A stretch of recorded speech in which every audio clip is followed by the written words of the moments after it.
Shalom, selamat malam Bapak Ibu, Saudara-saudari jemaat yang dikasihi oleh Tuhan kita Yesus Kristus.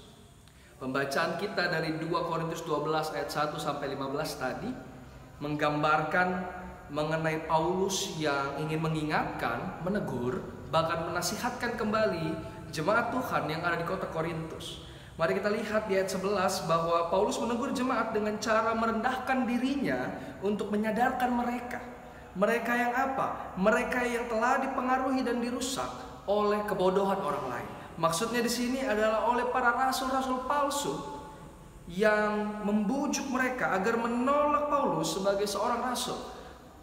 Menolak setiap ajaran-ajaran yang Paulus ajarkan terhadap mereka. Nah, Bapak Ibu, saudara-saudari terkasih, orang yang bodoh hanya berpikir tentang kenyamanan diri sendiri dan merusak orang lain dengan kebodohannya. Di ayat 12 dan 13 untuk meyakinkan jemaat yang berada dalam pengaruh orang-orang tersebut yang menyesatkan, yang membodohkan mereka, Paulus kembali membangkitkan ingatan mereka terhadap apa yang telah Paulus lakukan terhadap mereka. Artinya Paulus juga mengatakan bahwa ia hendak menyadarkan mereka untuk memiliki kerendahan hati agar dapat tercipta suasana yang damai dan sukacita. Dan di ayat 14 dan 15 Paulus menyampaikan kesiapan dirinya untuk mengunjungi jemaat di kota Korintus. Karena itu jemaat Korintus tidak perlu merasa terbebani dengan segala keperluan yang dibutuhkan selama Paulus berada di kota Korintus. Artinya selain ini adalah teguran, nasihat, Paulus juga ingin mempersiapkan jemaat sehingga mereka dapat menghadapi para rasul-rasul palsu itu, maupun juga mempersiapkan umat untuk bersiap agar dapat menerima Paulus di dalam kunjungan yang nantinya yang kedua terhadap jemaat di kota Korintus. Nah, Bapak Ibu, Paulus menggambarkan jemaat Korintus sebagai seorang anak dan dirinya sebagai orang tua. Karena itulah Paulus memperlihatkan cinta dan kasihnya terhadap jemaat di kota Korintus. Ia memperlihatkannya dengan cara bersedia untuk mengorbankan milik dan dirinya. Seseorang yang mencintai profesinya tentu tidak hanya sekadar melakukan tugasnya. Ia tidak akan melakukan perhitungan untung dan rugi. Ia pasti akan rela berkorban hanya untuk menjalankan setiap tugas yang dipercayakan kepadanya.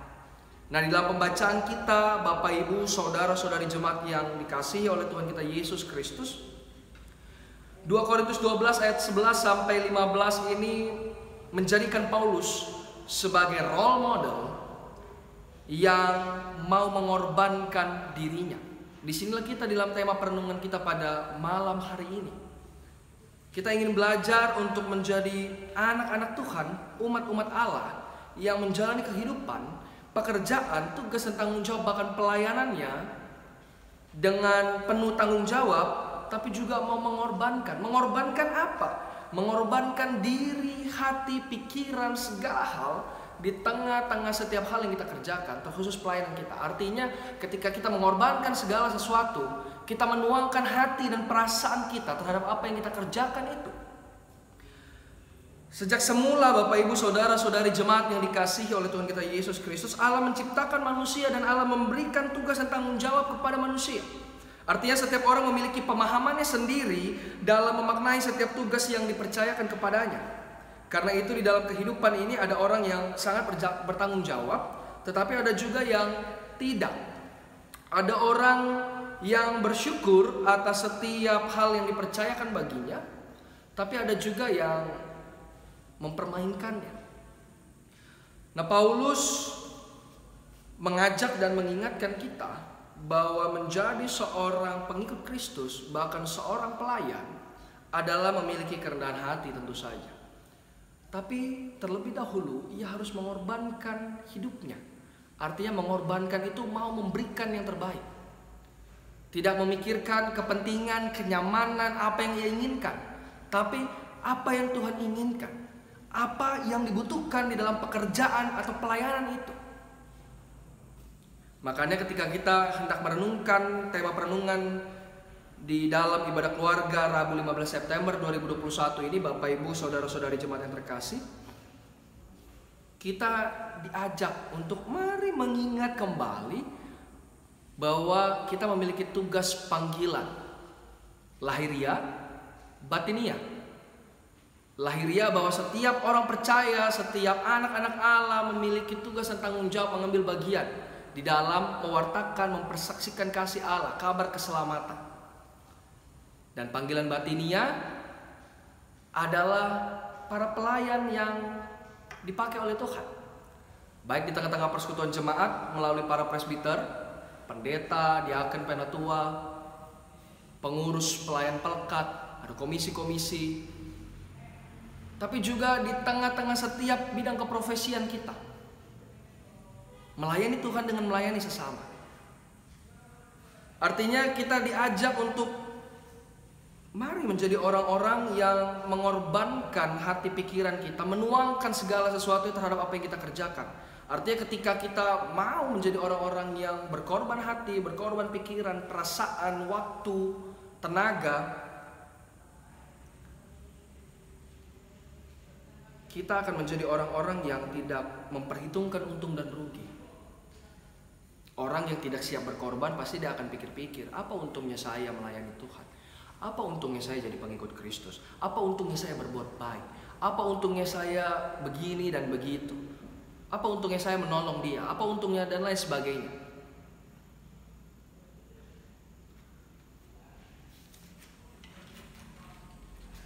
Nah, ketika kita mau mengorbankan diri hidup kita, katakanlah di dalam tugas dan tanggung jawab pelayanan kita, di dalam panggilan batiniah kita, misalnya sebagai seorang presbiter, sebagai pengurus pelayan pelekat dan lain sebagainya, maka kenyamanan diri sendiri, apa yang saya inginkan, apa yang saya butuhkan, hal itu tidak akan menjadi hambatan. Artinya hal itu tidak akan mungkin ada lagi dalam pikiran kita, karena saya tidak pikir lagi apa yang akan saya dapatkan ya, apa yang saya terima ya, apa untungnya, apa ruginya. Karena ketika dia sudah mengorbankan, ia memberikan, mencurahkan segala sesuatunya. Pokoknya yang ia tahu adalah saya melakukan yang terbaik yang bisa saya lakukan, yang terbaik yang juga sesuai dengan apa yang Tuhan inginkan. Dan tidak semua orang mampu berkorban. Artinya setiap orang mungkin bisa berkorban untuk orang yang ia kenal, untuk orang yang ia kasihi, untuk orang yang ia cintai, atau orang yang dekat dengannya, atau orang yang baik dengannya.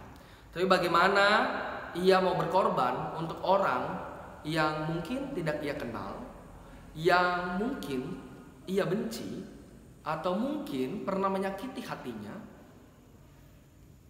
atau orang asing sekalipun. Artinya disinilah kita, Bapak Ibu saudara-saudari jemaat yang terkasih, ketika Paulus menunjukkan cinta dan kasihnya dengan cara bersedia untuk mengorbankan milik dan dirinya, untuk menunjukkan bahwa betapa ia peduli dan ingin supaya jemaat di kota Korintus bertumbuh, ia menunjukkannya. Ia juga ingin mengajak jemaat di kota Korintus untuk mengorbankan hidup mereka, untuk hadir bagi orang-orang lain, hadir bagi sesama mereka, hadir juga bagi lingkungan, alam ciptaan mereka. Dan di sini juga kita diajak untuk mau memberikan yang terbaik di dalam pengorbanan itu. Ketika Bapak Ibu mengatakan ya dengan segenap hatiku, mengaku iman percayanya ketika disidi atau ketika diteguhkan sebagai pengurus pelayan pelekat atau presbiter, maka Bapak Ibu diajak untuk mari berikan tanpa hitung-hitungan, tanpa lihat saya tidak bisa berkorban ini, berkorban itu, saya tidak mau. Tapi marilah menjadi pengikut Kristus, para pelayan yang mau mengorbankan perasaan di tengah-tengah pelayanan, tidak peduli Artinya tidak lagi gengsi-gengsi, tidak lagi ini kan saya penatua, ini saya diaken, ini loh saya karena saya pekerjaan saya ini, saya loh bos, saya loh ini, saya tidak mau diperintah oleh dia, saya tidak mau begini dan begitu dan lain sebagainya. Artinya mari mengorbankan pemikiran kita, mengorbankan keangkuhan, mengorbankan ego kita untuk melakukan pelayanan itu dengan baik. Begitu juga dengan kehidupan umat percaya. Udahlah, ngapain saya buat baik sama dia? Toh bukan jemaat juga, bukan saudara satu kampung, tidak satu suku, tidak kenal. Buat apa juga? Mari mengorbankan itu, artinya menyingkirkan itu, menyingkirkan pemikiran-pemikiran itu, rasa malas itu,